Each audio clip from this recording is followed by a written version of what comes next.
Welcome to Solar Oregon's Comparing Solar Quotes workshop. My name is Nicole, and I'm a program manager at the nonprofit Solar Oregon. This is a reoccurring workshop.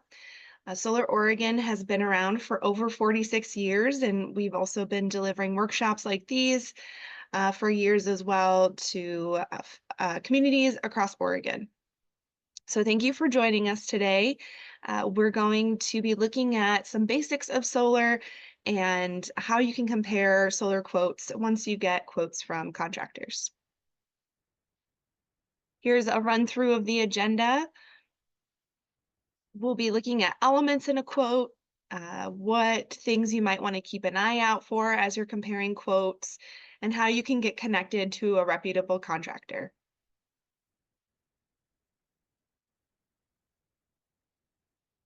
Just a little bit more about Solar Oregon. Solar Oregon is a 501c3 nonprofit that has worked to encourage solar and home battery storage adoption throughout the state for over 46 years. We do this by providing workshops like this one. We also do other educational events like showcases, solarized campaigns, our Zero Energy Home Showcase, and expert-led panel discussions. We are a member-based organization, so thank you to our current members. And if you're interested in becoming a member, you can check out our website to learn more. This workshop series is supported by the Energy Trust of Oregon. Energy Trust of Oregon is an independent nonprofit established in 2002 that provides resources to help enable customers of investor-owned utilities in our state to gain access to energy efficiency and renewable energy. They offer key incentives for solar installation and battery storage, and we'll share what those incentives are later in the presentation. So thank you, Energy Trust. We'll talk about this in more detail later in the presentation as well, but this is a solar bid tool on the Energy Trust of Oregon's website that can help connect you to the Trade Ally Network for solar contractors. You can just fill out this quick form. It's 3 to 5 minutes, and it helps connect you to contractors in the state and in your area that have reputable reputations. They are pre-vetted, and they're also able to offer these incentives from Energy Trust of Oregon. So just some quick housekeeping. The chat we're going to be using today to put resources and links. So I'm going to put those in there now. And then any questions that you might have throughout the webinar, please go ahead and put those in the Q&A. So you should see a little icon like the one shown on the screen, and you can use that to drop questions into throughout this workshop. At the end of the workshop, we'll go ahead and review those questions. And then anything we can't get answered, we will take down your information, and we're happy to connect with you outside of this presentation. In the list of links, also, we have shared our email address, so feel free, if you think of questions post this webinar, feel free to reach out and give us an email. And we'll also be posting this workshop to the Solar Oregon YouTube page.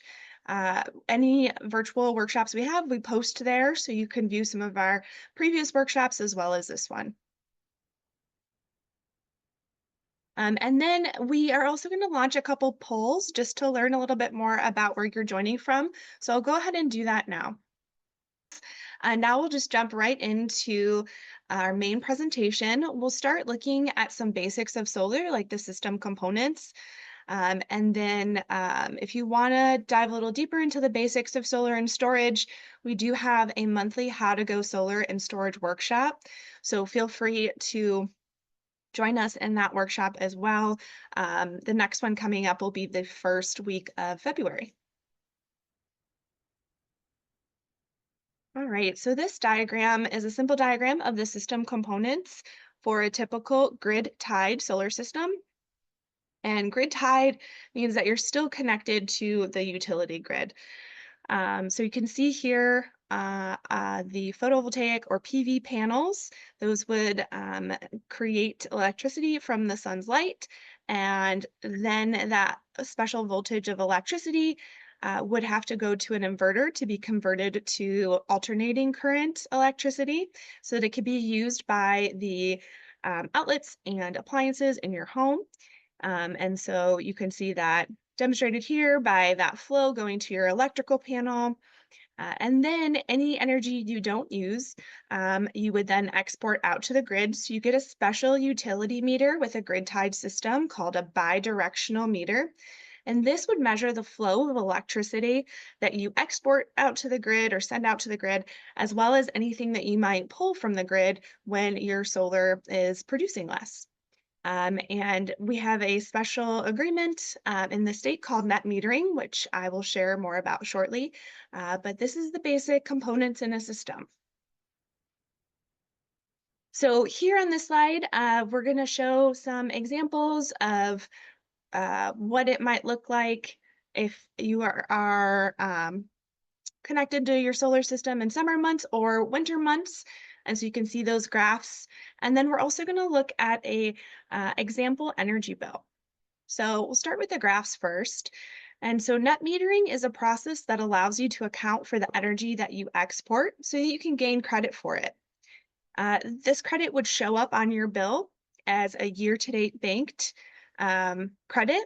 And so you can actually pull from this credit when your system is producing less and use that first before drawing from the grid. So this typical summer month graph up at the top shows that in the orange bar that you could be producing more because it's sunny, you're getting more solar access, and so you might be producing more than you consume. And so that's demonstrated with the green arrow. And if you are producing more solar than you consume, you would have net metering credit earned because you're exporting energy back out onto the grid. In this winter month example, if it's rainy or you're getting less solar access, your production might be less. And so that's demonstrated with the red arrow, showing that you might need to pull from the grid. And so if we look over to this example energy bill here, you can see that it'll give you like your service periods, what your net consumption meter reading is, any excess generation. And in this example, this homeowner actually exported 327 kilowatt hours out to the grid. So they produced more than they consumed. And so they received a net metering credit earned. And so that would be that 327 kilowatt hours. And that would be added to their year to date bank. And so they can pull from that when they're producing less. It's important to note that the net metering year runs from April 1st through March 31st for PGE and Pacific Power customers. And anything you haven't used by March 31st gets donated to low-income subscribers. So that is why it's really important to match your system to your needs. If you're exporting a lot, you might have a lot of credits that you're donating at the end of the year. So when you meet with a contractor, they'll look at your energy consumption and also what goals you have for your system and try to match the design of the system to produce enough energy for you throughout the year, but also not oversize the system. And so your system is usually sized based on how much you consume. Solar is highly customizable. So there's a lot of different designs and ways that system can be put together. And some other factors that might impact the system design are going to be your roof condition, the location. If your roof is south facing, that's great because you can get more solar access. And then the available space is going to impact the system design, budget, aesthetics. Those will also impact the system design. In Oregon, the average size for solar is 8 kilowatts. And the average size for home battery storage is about 13.5 kilowatt hours. And that can vary depending on how much your household is consuming, what the goals are of your system. And so, like I mentioned, Your contractor will try to meet but not exceed your estimated annual consumption. And they'll do this by looking at your past energy bills and reviewing any needs or goals you may have with your home. If you're looking to add, for example, an EV charger, you'd want to communicate that to your solar contractor so that they can make sure the system is sized correctly.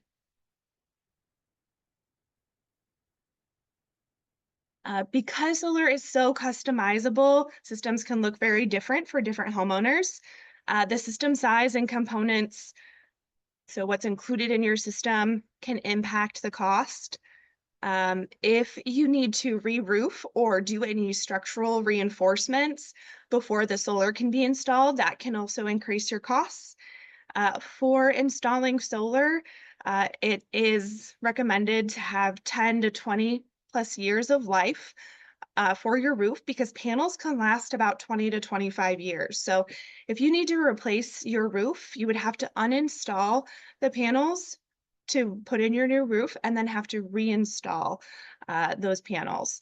So if you have just re-roofed, it's a really good time to go solar because you're matching that lifespan of the roof and the panels.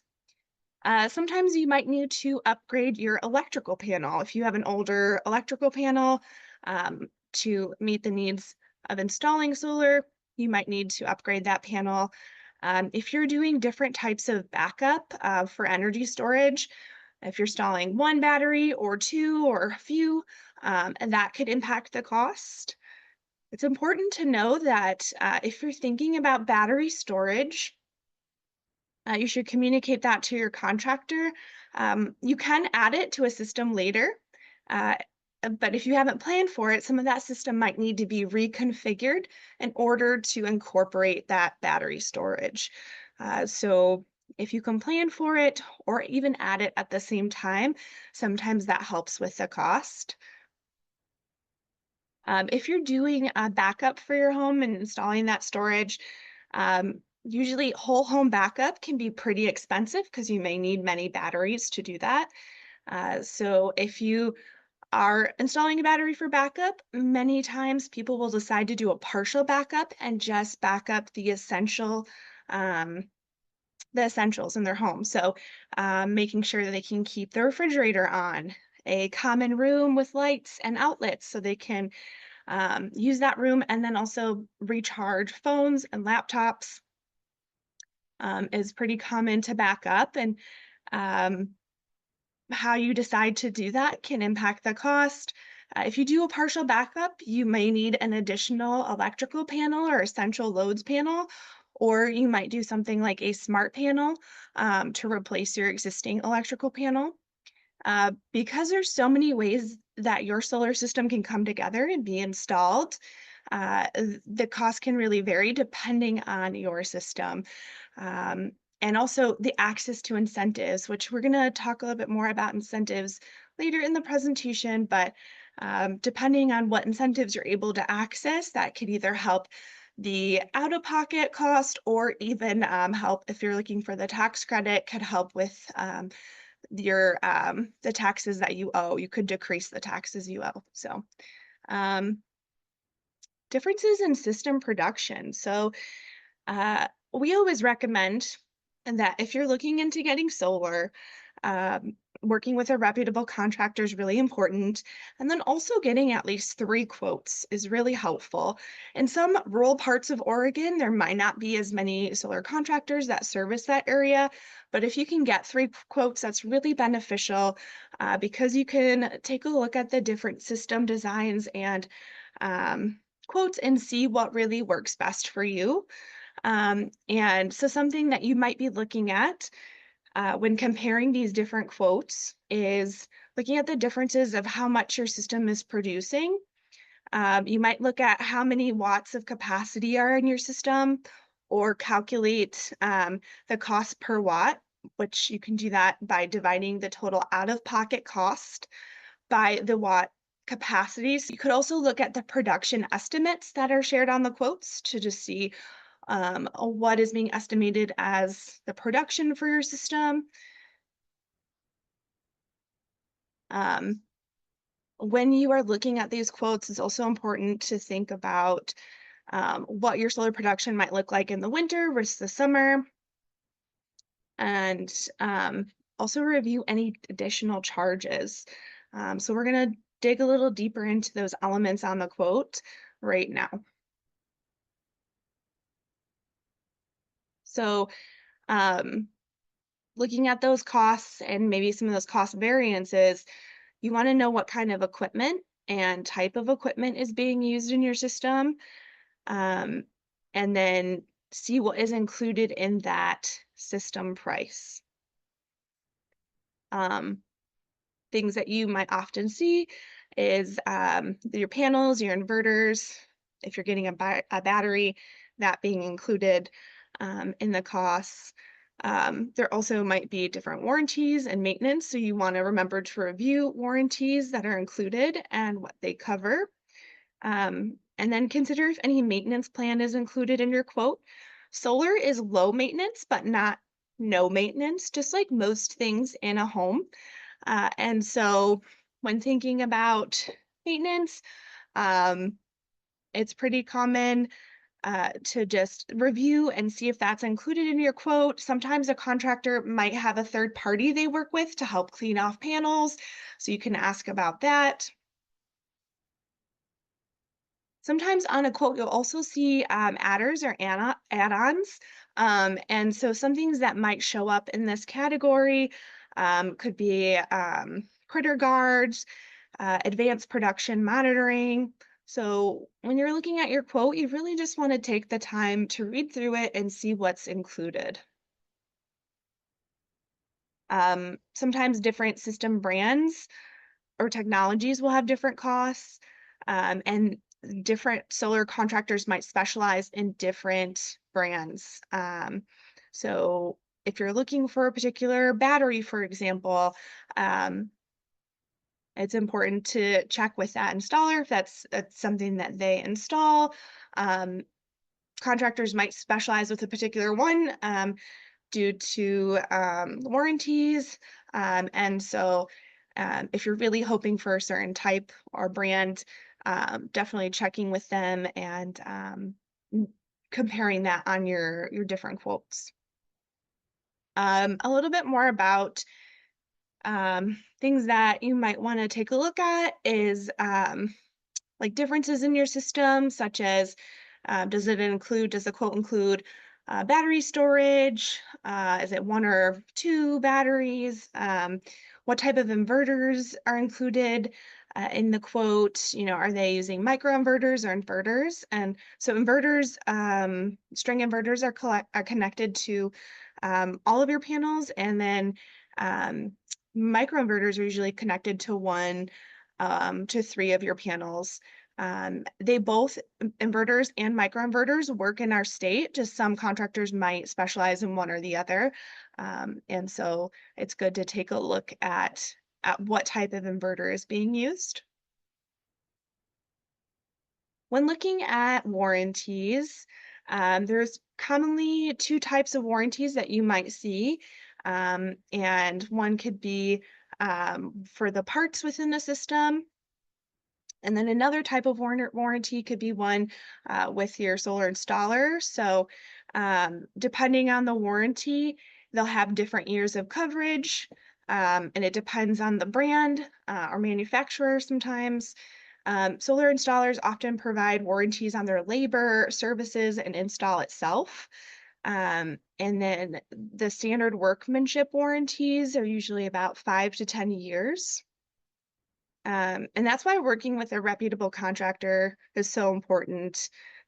Be sure you're asking about warranties and going over anything that you might have questions about in the quote with them.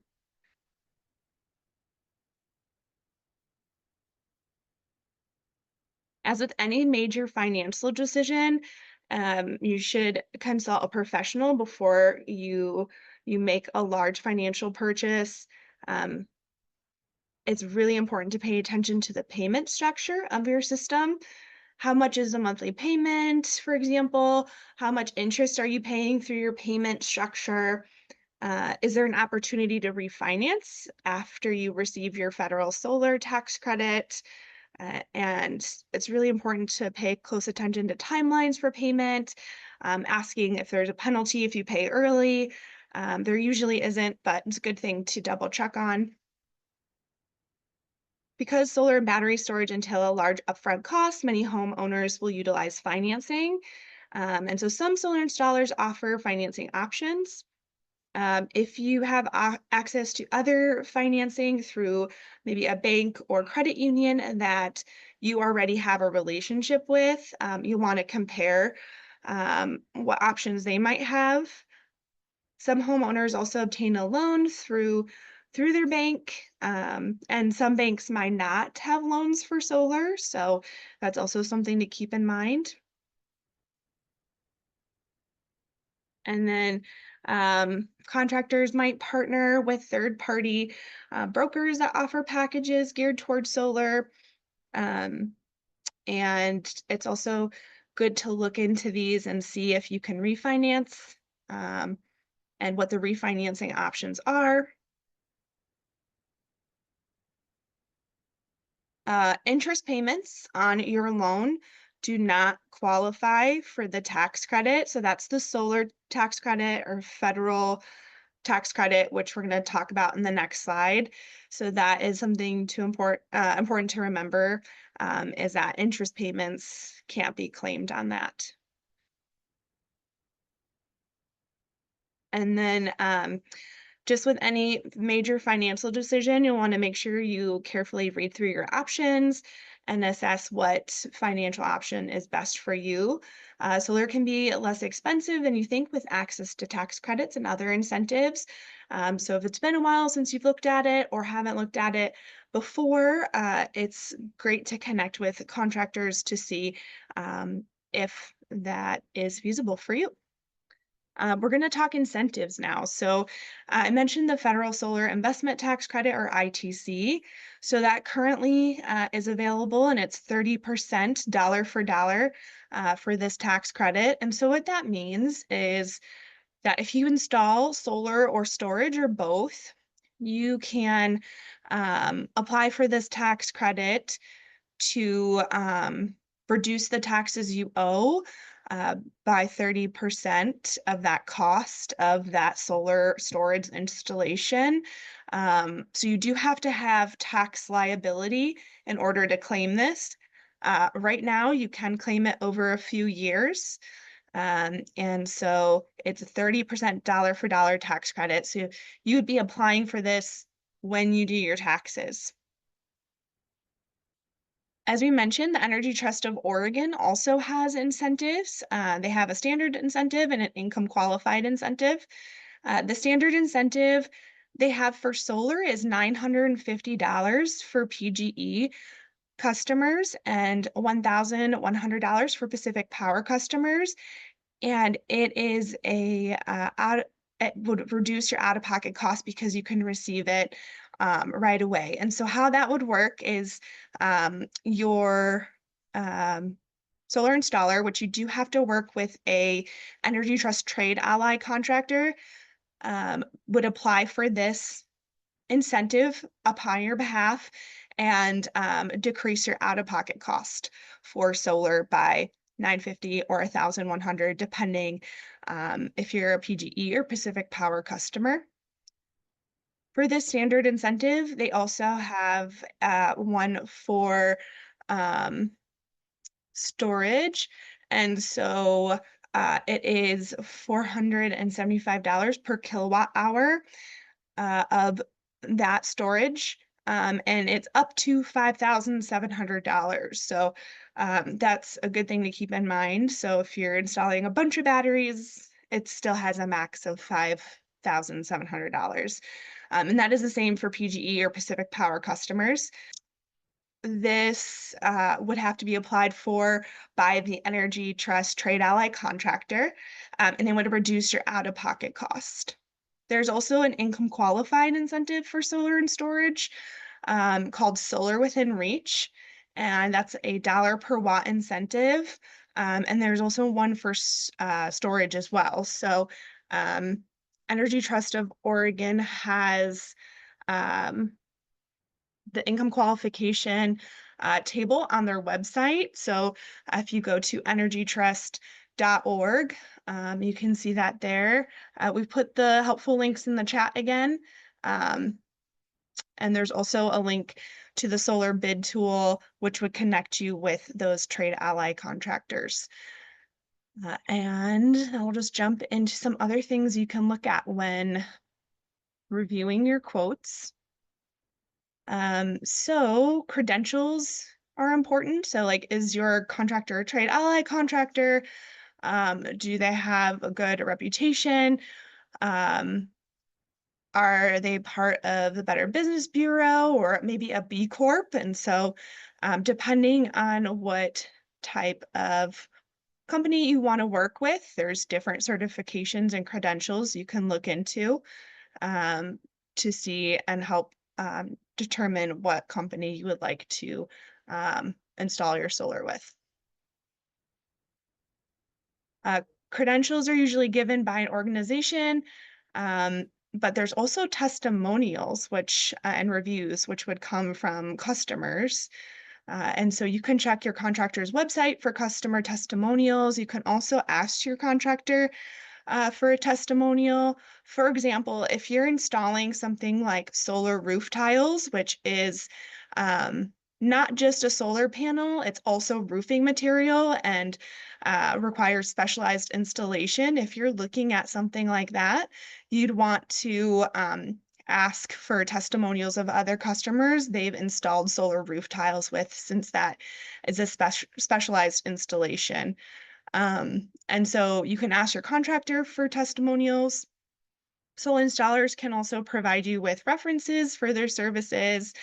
Um, some questions you can think about. These are just examples, just to help guide you, but there's many things that you don't have a detailed conversation with your contractor, but you can ask things like how many installs have they done?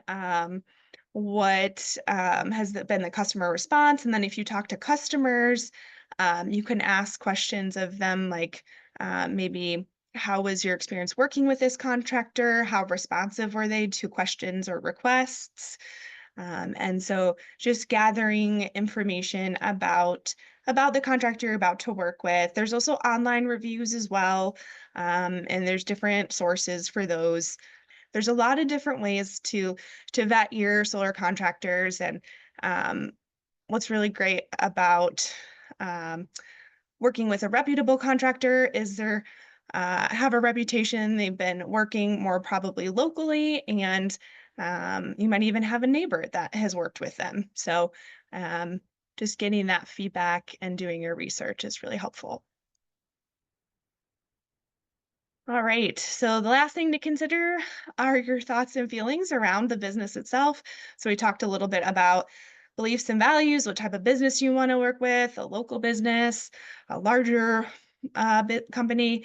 And so that's something that you can, look at as you're comparing quotes from different contractors. We're going to take a look at a couple example quotes just to show what things you might see on a quote for solar. Some basic information would be the system size. So 8 kW is shown here, the system production. Um, you might also have the equipment information. So under panels, inverters, they might have the actual brand of inverter or panel that they're using. Same for battery storage. Um, Also, there's sometimes a comparison of your energy consumption versus the production and maybe even estimated savings. So comparing what they're estimating for production is really helpful. Remember to look at the price per watt for your system. For example, if your system is 8 kW and costs you $32,000, you would divide 32,000 by 8,000. And so in that example, your price per watt would be $4. That's not the only thing to look at though, um, you're looking at price per watt, but also the reputation of the company you're working with. You want them to install a system that's going to last, and also work with a company that's going to be helpful answering questions and guiding you through this process and be more focused on educating the customer. They might also have things like system size. Here you can see in this example, they list out the brand of the panels and the panel capacity uh, and estimated yearly production. So if you have the quotes side by side, just seeing what these different numbers are and how they're calculating them is really going to help when you're comparing the different quotes. If you're getting financing, you want to take a look at what the monthly payment is, also what financing options are available, and just weighing those very carefully, speaking with a finance professional, also comparing, financing options that you might be able to get through your own bank or credit union that you already work with. Um, some questions that we've already shared, but just as a reminder, are good to think about when you're looking at the financing piece are what are the interest rates? Are there any dealer fees or other fees that are added to the quote? Is there an early payoff penalty? Is the loan fixed or variable? How many times can you reamortize the loan? What are the refinancing options? Who services the loan? And paying attention again to that monthly loan payment is really key. And so once you've looked at um, different quotes, you really want to be paying attention to what's included equipment-wise, what you're getting, based on what you really want for your system, and what the financing options are, how much is it gonna cost? And so really taking time to read through that. Um, so if you're at the phase where you have done some research and are ready to get connected to a contractor, there is options on finding those reliable contractors. We talked about the Trade Ally Network. And so the Trade Ally Network through Energy Trust of Oregon have vetted contractors. They're approved to offer Energy Trust incentives. They're familiar with Energy Trust design installation requirements. And I'll just re-put that link in the chat to helpful resources. And it also includes a link to the solar bid tool if you're looking to get quotes. And so that solar bid tool allows you to put in some basic information about what you're looking for, and they'll connect you to a Trade Ally contractor that's in your network. It's pretty quick to fill out. It's a great place to start so that you can get connected to a Trade Ally. And once you do, they'll assess your site either through satellite software, or they might come out on site. They'll talk through what your goals are and look at putting together a quote. And so try to get, like we said, at least 3 quotes so you can compare different options for design and financing. Yeah, installation, we just want to share a little bit of what that might look like. So once you have been connected to a contractor and you review the quotes, and you decide to move forward, you would sign the contract. And once you've signed the contract, your contractor will help complete paperwork for example, like the Energy Trust of Oregon incentives. If you're working with a Trade Ally contractor, they'll also help with permitting. Permitting times can vary depending on what county in Oregon you live in, but there's been a lot of work to reduce permitting times, so those have shortened, which is really exciting. And installation is usually pretty fast, usually 1 to 4 days. If you have a very simple system, um, then that could be on the quicker side. And if you're adding a lot of batteries or you have a very complex roof with a lot of roof panes or a very steep roof, that could impact the cost and the time. So just something to keep in mind that usually installation is pretty speedy. And then once your system is installed, the contractor will manage inspections and interconnection. Interconnection can take about 2 to 3 weeks. Once you're interconnected, though, you'll be producing renewable energy right at your home. And so we're going to jump right into Q&A just to see if you have any questions. I'm going to put the resources back in the chat one more time. And so that does have links to our website, some other websites as well, also community solar. So if you do some reviewing of quotes or you're not ready to install right now, or if you're renting, community solar is another option where you could subscribe to an array that is offsite. So there's some resources for community solar in that chat box, and then also links to the Energy Trust of Oregon site as well as to us. So if you have any other questions that I can't answer today, if you think of any other ones, just shoot us an email and we'll work to get those questions answered.